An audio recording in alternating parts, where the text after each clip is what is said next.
오늘 본문 가운데는 자랑하다라는 동사가 여러 번 나오는 것을 볼 수가 있습니다. 29절에도 나오고요. 또 31절에도 나오죠. 이 자랑하다라는 동사는 원래 그 의미는 입을 크게 열고 우리가 찬송을 부르듯이 큰 소리로 말하다라는 그런 의미를 가지고 있습니다. 우리 주변에서 자랑을 좀 잘하는 사람들을 보게 되면 입을 다물고 있는 모습을 보기가 어렵잖아요. 이렇게 자기를 과시하는 것뿐만 아니라 이 동사는 또 긍정적인 뉘앙스도 가지고 있습니다. 그래서 어떤 대상을 매우 기뻐하고 즐거워하고 또 영광스럽게 생각하고 또 표현한다라는 그런 의미도 가지고 있습니다. 특별히 성경에서는 예수님보다는 사도 바울이 이 용어를 많이 사용하고 있는데요. 역시 부정적인 뉘앙스로 사용할 때도 있고 또 긍정적인 뉘앙스로 사용할 때도 꽤 많이 있습니다. 부정적인 의미로 사용할 때는 사람이 육체를 자랑하거나 또 사람이 율법을 자랑하거나 하나님이 아니라 또 자기의 어떠함을 자랑할 때 바울이 이렇게 얘기하는 것이죠. 율법을 자랑하는 내가 어떻게 하나님을 욕되게 하느냐라고 로마서에서 말씀하기도 하고요. 또 누구든지 사람을 자랑하지 말라. 만물이 다 너희의 것입니다. 라고 고린도전서 3장 21절에서 부정적인 뉘앙스로 사용하기도 합니다. 반면에 긍정적인 뉘앙스로 사용하는 경우는 여러분들 잘 아시다시피 바울이 무엇을 가장 많이 자랑하고 있습니까? 바울은 주 안에서 자기의 연약함을 자랑합니다. 바울은 환난 가운데 있는 성도들의 인내를 자랑합니다. 무엇보다 바울은 그리스도 예수 안에서 하나님께서 이루신 은혜로 우리에게 주신 구원을 자랑합니다. 그리고 정말 성경 전체를 볼 때 사도 바울이 가장 자랑하는 것이 한 가지 있는데요. 그것은 바로 그리스도의 십자가입니다. 갈라디아서 6장 14절이죠. 바울이 굉장히 큰 목소리로 갈라디아 교회 교인들을 향해서 이렇게 고백하는 것을 우리는 기억할 수 있습니다. 그러나 내게는 우리 주 예수 그리스도의 십자가 외에 결코 자랑할 것이 없습니다. 왜냐하면 그리스도로 말미암아 세상이 나를 대하여 십자가에 못 박혔고 내가 또한 세상을 대하여 그러합니다. 라고 바울이 큰 소리로 그리스도의 십자가를 자랑하는 것을 우리는 기억합니다. 세상의 관점에서 볼 때도 사도 바울은 굉장히 좀 자랑할 것이 많이 있었던 사람이었는 것 같습니다. 그러나 바울은 다메섹 그 도상에서 부활하신 예수 그리스도를 빛으로 만난 이후에 다른 것은 자랑할 것이 없다. 오직 그리스도의 십자가만이 가장 진실하게 내가 자랑할 것이다라고 고백하는 것을 보게 됩니다. 그가 어떻게 다른 것이 아니라 오직 그리스도의 십자가만을 고백하며 자랑할 수 있었는지 오늘 본문을 통해서 한번 함께 헤아려 보면 좋겠습니다. 그런데 이 자랑하다라는 동사들이 어떤 편지에 가장 많이 등장할까요? 네, 우리가 읽은 본문 고린도전서 그리고 고린도후서에 굉장히 많이 등장하는 것을 보게 됩니다. 바울이 한 35번 정도 이 용어를 사용하는데요. 그중에 26번, 그러니까 10번 중에 한 7번, 8번 정도를 고린도 교회에게 편지를 쓰는 이 편지 가운데 사용하는 것을 보게 됩니다. 분명히 이유가 있을 것입니다. 그 이유 중에 하나가 무엇인지 하니 고린도 지역이 가지고 있는 특성 때문에 그렇습니다. 그곳에는 굉장히 자기의 것을 자랑하는 사람들이 많이 모여 있는 곳이었습니다. 그 문화가 그러하였습니다. 자신들의 그 지혜와 지식과 자기들이 가지고 있는 부함이나 어떠한 철학들을 과시하는 그런 문화였습니다. 그리고 본인만 자랑하는 것이 아니라 본인 주변에 추앙할 만한 사람들이 있으면 그 곁에서 그 다른 사람을 이렇게 높이면서 동시에 자기 자신도 고양되기를 바라는 그런 문화 가운데 있었던 도시가 바로 고린도라는 지역입니다. 바울이 교회를 개척하였을 때에도 고린도 지역은 우리가 다 알다시피 그리스 지역이잖아요. 그렇지만 바울이 교회를 개척할 당시에 고린도 지역은 로마의 그런 속국이었기 때문에 그리스 문화도 있었지만 로마의 문화가 굉장히 그곳에 이미 가득 침투되어 있었던 그런 때였습니다. 로마 문화가 가지고 있는 한 가지 특성이 바로 자랑입니다. shame과 honor라는 그런 용어로 이해할 수 있는데요. 바로 수치스러움과 그리고 명예라는 것을 굉장히 중요하게 여겼던 그런 문화였습니다. 그래서 귀족들은요, 평민들로부터 그런 명예로운 찬사와 인정과 그리고 칭찬과 그런 명성을 받기 위해서 굉장히 많은 노력을 했고, 그 중에 하나가 바로 많은 연회를 베푸는 것입니다. 그리고 자선을 베풀어서 자기의 이름이 높아지는 일들을 매우 즐겼던 그런 사람들이었습니다. 다만 귀족들만 그런 것이 아니라 평민들 역시도 그것이 그들의 삶의 목표가 되었습니다. 그래서 더욱더 높은 위치에 올라가는 것을 삶의 목적으로 여겼고요. 또 자기 주변에 굉장히 인정을 받는 사람들을 옆에 두는 것을 평민들 역시도 좋아했습니다. 그래서 오늘날의 용어로 말하자면 그런 게 있더라고요. 흙수저에서 또 금수저로 올라가기 위해서 모든 수단과 모든 힘을 다 쏟는 것. 그 도시가 바로 고린도 지역이었습니다. 그들의 삶의 목표가 돈과 그리고 명예와 그리고 높은 지위를 획득하는 것이 그들의 삶의 목표가 되었습니다. 그래서 그 옆에 성도들 역시도 그러한 사회적인 윤리의 영향을 받아서 가까이에 영향력 있는 사람들을 두고 그들을 추앙하고 그들을 찬송하는 것을 굉장히 자연스럽게 여기기까지 했습니다.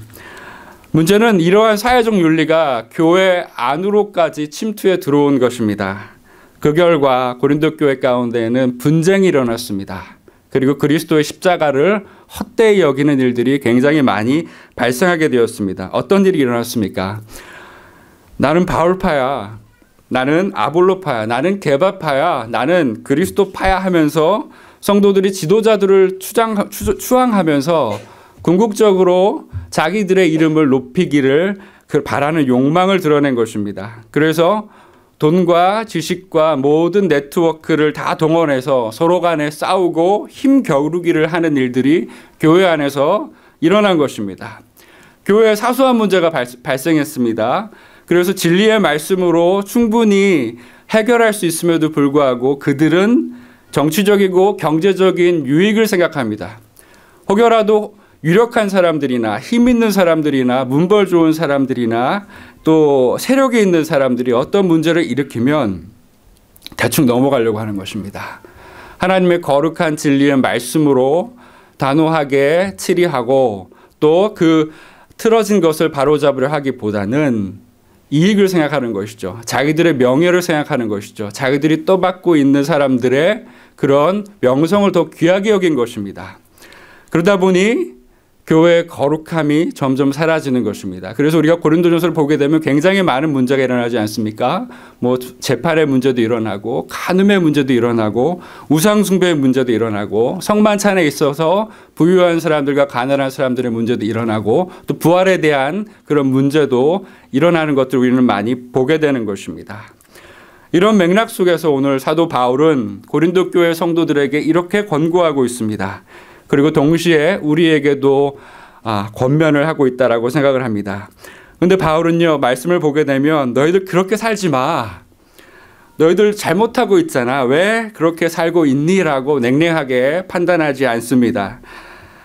어쩌면 저 같은 경우는 그럴 수도 있다고 생각하는데 대신에 사도 바울은요, 매우 깊이 있고 매우 심오한 신학적인 진리의 말씀으로 그들에게 처방전을 제시합니다. 26절이죠. 사도 바울이 무엇이라고 그들에게 이야기합니까? 형제들아, 너희를 부르심을 보라라고 말씀하고 있습니다. 형제들아, 너희를 부르심을 보라. 하나님이 너희를 어떻게 부르셨는지를 깊이 생각하라는 그런 의미입니다. 바울은 언제나 교회들의 문제들을 직면했을 때 그는 늘 하나님 중심적으로 처방을 제시하는 것을 보게 됩니다. 그는 단순히 현실적인 문제를 해결할 수 있는 현실적인 어떤 제안을 하기보다는 굉장히 심오한 신학적인 진술을 그들에게 먼저 보여줍니다. 성도들이 생각할 때 때로는 추상적인 개념처럼 보일 수도 있지만 그는 먼저 진리의 말씀을 가감없이 그대로 제시합니다. 고린도 교회에 교인들이 지금 직면하고 있는 문제는 분쟁이고 서로 싸우고 다투고 있는 현실적인 문제이지만 사도 바울은 고린도전서 1장부터 4장까지를 보게 되면 중심적으로 그리스도의 십자가의 도를 그들에게 제시합니다. 그리고 너희의 부르심을 깊이 다시 한번 상고해 보고 돌아보라라고 권면하고 있습니다.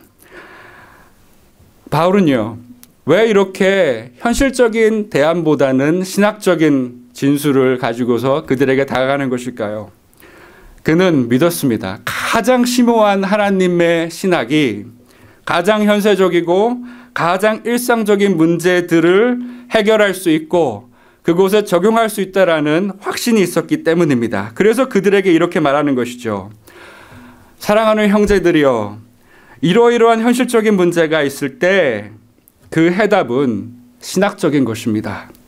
여러분이 가지고 있는, 여러분이 들은 그리스도의 십자가, 하나님 중심의 신학을 생각하고 그것을 다시 한번 숙고함으로써 그 신학에 비추어서 그 진리의 말씀에 비추어서 여러분의 마음뿐만이 아니라 여러분의 행동과 여러분의 일상의 삶을 교정하시고 평가해 보십시오. 여러분의 기본적인 삶의 모든 방식과 패턴을 가장 숭고한 그리스도의 십자가의 도라는 하나님 중심적인 신학을 가지고서 다시 한번 여러분의 삶을 평가하시고 바로잡아 주시기를 원합니다. 라고 바울이 이야기를 하고 있는 것입니다. 바울의 의도는 일어나고 있는 현상에만 눈을 가지고 바라보라는 것이 아니라 바로 문제 현상만이 아니라 본질로 돌아가라는 주문입니다. 너희들의 부르심을 생각하면서 하나님이 어떠한 분이시고 하나님이 누구이시고 하나님이 너희들을 위해서 무엇을 행하셨는지를 다시 한번 생각해 보라고 권면하고 있습니다. 바울에게서 본질은 현상에서 일어나는, 세상에서 일어나는 현상이 아니라 그에게 있어서 본질은 하나님입니다. 본질은 하나님을 사랑하는 것이고 하나님을 영광스러운 삶을, 하나님을 영광스러워하는 삶을 사는 것이고 또 이웃을 사랑하는 것입니다. 사랑하는 여러분, 우리가 왜 이웃을 사랑합니까? 하나님의 명령이기 때문에 그렇습니까? 우리가 우리 옆에 있는 이웃을 사랑하는 것은 그들로 하여금 우리가 하나님을 사랑하듯이 그들이 동일하게 하나님을 사랑하도록 돕기 위해서 우리가 이웃을 사랑하는 것입니다. 본질은 눈에 보이는 가시적인 문제들과 현상들이 아니라 바로 하나님입니다. 교회 안에서 일어나는 갖가지 잘못된 현상들의 근원은 본질에 대한 왜곡이고 본질로부터 벗어나는 것이라고 바울이 분명히 알았기 때문에 바울은 신학적인 본질의 내용들을 그들에게 이야기를 하는 것입니다. 하나님도 마찬가지죠. 하나님도 마찬가지입니다. 하나님은 우리에게 말씀하시고 명령하시기 전에 하나님이 어떠한 분이신지를 우리에게 나타내시는 분이십니다. 그래서 바울이 이렇게 얘기하는 것입니다. 하나님께서 너희들을 어떻게 선택하셨는지, 하나님께서 너희를 어떻게 부르셨는지를 생각하라. 그리고 그 선택과 부르심과 연이어지는 하나님의 장구한 구원의 이야기를까지 사도 바로 오늘 본문을 통해서 우리들에게 이야기를 하고 있습니다. 하나님의 장구한 구원의 이야기 가운데 중심은 바로 그리스도 예수이시고 그 예수가 우리에게 어떠한 분이 되셨는지를 오늘 본문에서 우리에게 이야기를 해주고 있습니다. 이것이 오늘 본문의 핵심입니다. 그래서요, 27절부터는 주어가 하나님으로 바뀝니다. 고린도 교회 성도들은 평소에 자신들이 사람을 택했습니다. 자신들이 세상의 지혜를 택했습니다. 자신들이 세상에 강한 것들을 택했고요. 세상의 문벌을 택했고요. 자기들을 그래서 높이려고 했습니다. 사람의 이름을 높이려고 했습니다. 그런데요, 성경은 그들 가운데 그렇게 문벌 좋은 자도 없고 그렇게 학식 있는 자도 없고 그렇게 부한 자도 없고 그렇게 강한 자도 없다라고 직면해 줍니다. 그러면서 본질은 사람의 선택이 아니라 하나님의 선택이라는 것을 우리 본문을 통해서 우리에게 이야기를 해주고 있습니다. 그들의 선택보다 더 중요하고 그들의 선택보다 더 강하고 더 본질적이고 더 심오한 것이 있는데 그것은 바로 하나님의 선택이다라고, 하나님의 부르심이다라고 우리에게 다시 한번 이야기를 하고 있는 것이죠. 하나님의 선택이 얼마나 특별합니까? 여러분, 하나님께서 고린도 교회 성도들을 택하셨는데 그들 가운데 어떠한 사람들을, 어떠한 부류의 사람들을 택하셨습니까? 하나님은요, 세상의 관점에서 볼 때 미련한 사람들을 택했습니다. 하나님은요, 세상의 관점에서 볼 때 연약한 사람들을 택했습니다. 하나님은요, 세상의 관점에서 볼 때 멸시받는 사람들과 힘없는 사람들과 심지어 세상에서 아무것도 아닌 사람들을 하나님의 주권 가운데에서 택하셨습니다. 여러분, 이 본문의 말씀을 보실 때 마음 가운데 찬송이 일어납니까? 아니면 나는 그래도 좀 연약한 사람은 아닌 것 같은데, 나는 좀 강한 사람인 것 같은데, 그런 생각이 드십니까? 하나님은요, 로마 시민들의 관점에서 볼 때 명예로운 선택을 하셨습니까? 아니면 바람직한 선택을 하신 것 같습니까? 아니면 그들이 정말 추앙하고 선망하는 그런 선택을 하셨습니까? 아니면 로마 사회의 관점에서 볼 때 조금 수치스럽고 좀 부끄러운 그런 선택을 하셨습니까? 하나님은 그들의 관점에서 볼 때는 수치스러운 선택을 하셨습니다. 그들의 관점에서 볼 때는 부끄러운 선택을 하셨습니다. 이것이 사도 바울은 오늘 고린도전서 본문에서 하나님의 어리석음이라고 이야기를 합니다. 이것이 바로 하나님의 어리석음입니다. 여러분, 절대로 세상은 이 하나님의 어리석음을 헤아릴 수가 없습니다. 하나님이 우리에게 이 어리석음 가운데 하나님의 지혜가 담겨 있고 하나님의 비밀이 담겨 있다고 알려주시지 않는 한 이 하나님의 어리석음을 세상은 절대로 이해할 수가 없습니다. 십자가의 도가 유대인에게는 거리끼는 것이요 헬라인에게는 미련한 것이로되 오직 부르심을 입은 자들에게는 하나님의 능력이요 하나님의 지혜라고 말씀은 선포합니다. 24절이죠. 그런데요, 그냥 하나님의 어리석음이다라고만 말씀하지 않고 있고요. 성경은요, 이 하나님의 어리석음이 사람보다 지혜롭다라고 말하고 있고요. 하나님의 약하심이 사람보다 강하다라고 선포하고 있습니다. 여러분, 정말 믿으십니까? 하나님의 어리석음이 사람보다 지혜롭다, 하나님의 약하심이 사람보다 강하다라고 25절에서 이야기를 하고 있습니다.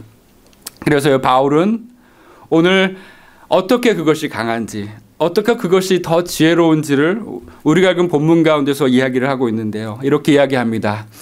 종말의 때에 하나님은 세상에 지혜 있는 사람들을 궁극적으로 부끄럽게 하실 것이고, 세상에 힘 있는 사람들 역시 부끄럽게 하실 것이고, 강한 사람들의 힘을 무력화시킬 것이고, 유력한 사람들의 힘조차도 결국에는 하나님께서 무력화시킬 것이다. 그래서 아무도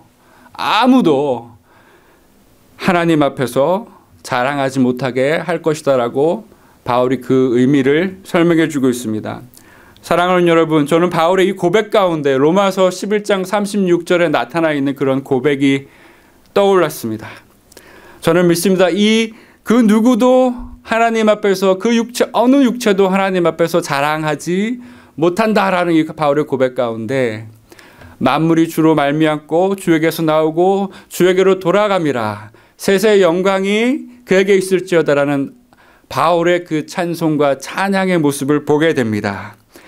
하나님의 지혜가 얼마나 깊습니까? 사람은 측량하지 못하고 그 누구도 주님 앞에 모사가 될 수 없고 그 누구도 주님 앞에 더 효과적인 지혜와 더 높은 어떠한 이상을 펼칠 수가 없다라고 바울이 고백하지 않습니까?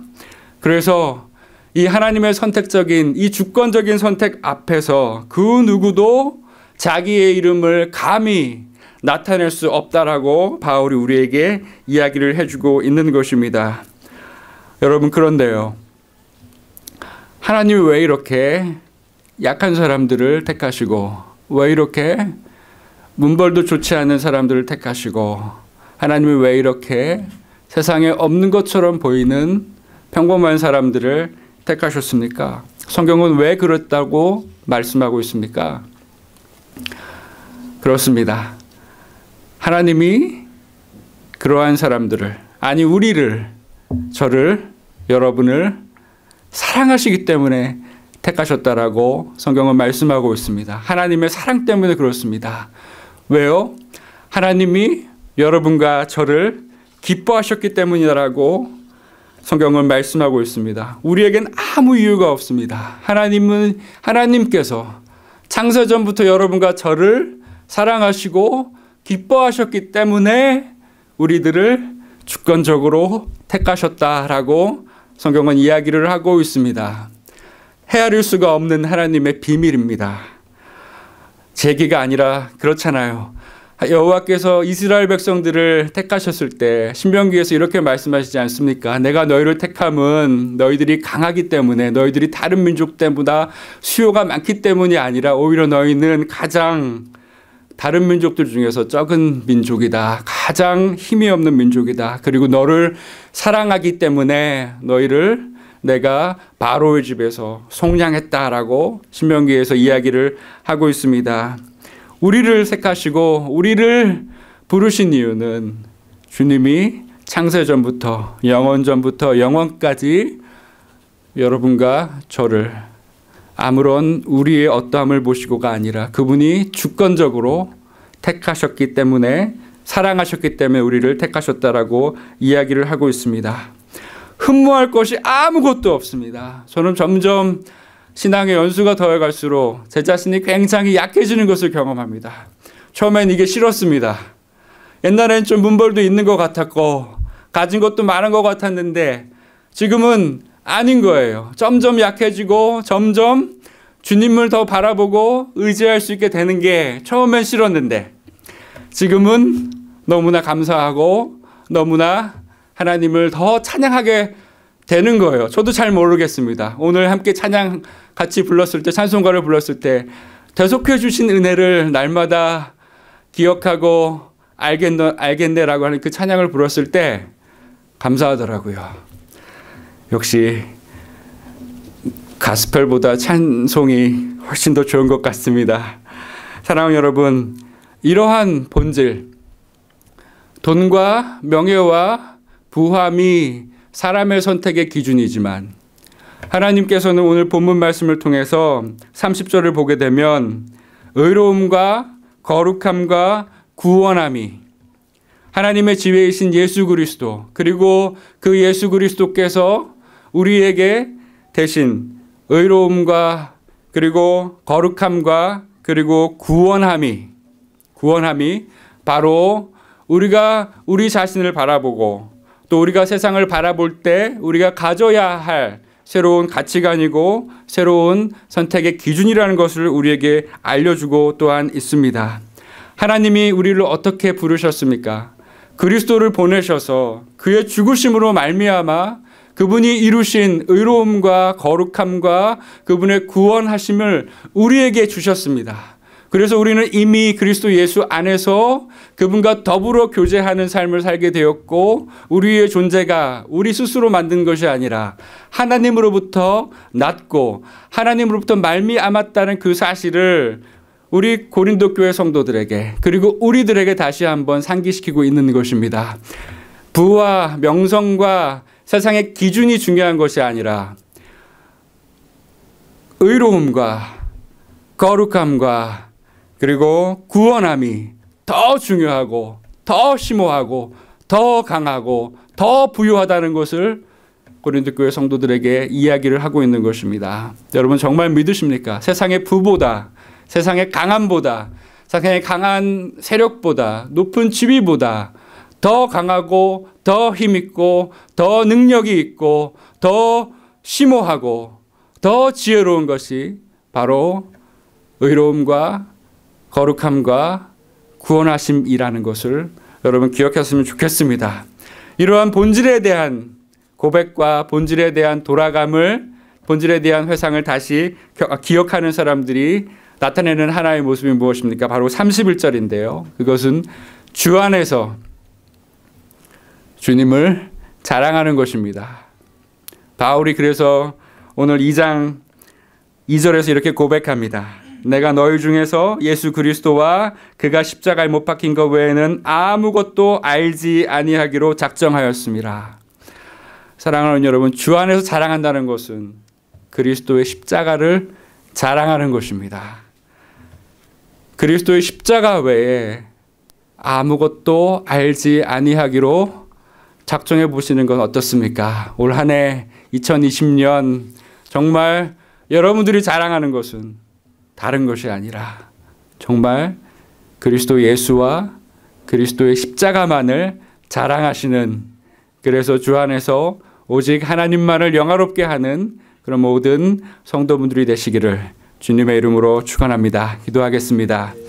걸어가신 주님 감사합니다. 저희들을 주님의 사랑으로 불러주셔서 다른 것이 아니라 하나님의 비밀, 하나님의 복된 지혜가 담겨 있는 그리스도의 십자가를 알게 하시고 또 그것을 자랑할 수 있는 힘을 주시고 은혜를 주신 거 너무나 감사합니다. 하나님 아버지, 한평생 나를 나타내는 것이 아니요 오직 내 안에 살아계시고 나를 위하여 십자가에서 자기의 몸을 버리신 하나님의 아들 독생자 예수 그리스도를 자랑하며 그분의 이름을 높이며 그분의 이름만을 큰 소리로 외치며 살아갈 수 있는 모든 십자가지교회 성도들이 될 수 있도록, 우리들이 될 수 있도록 하나님 도와주시옵소서.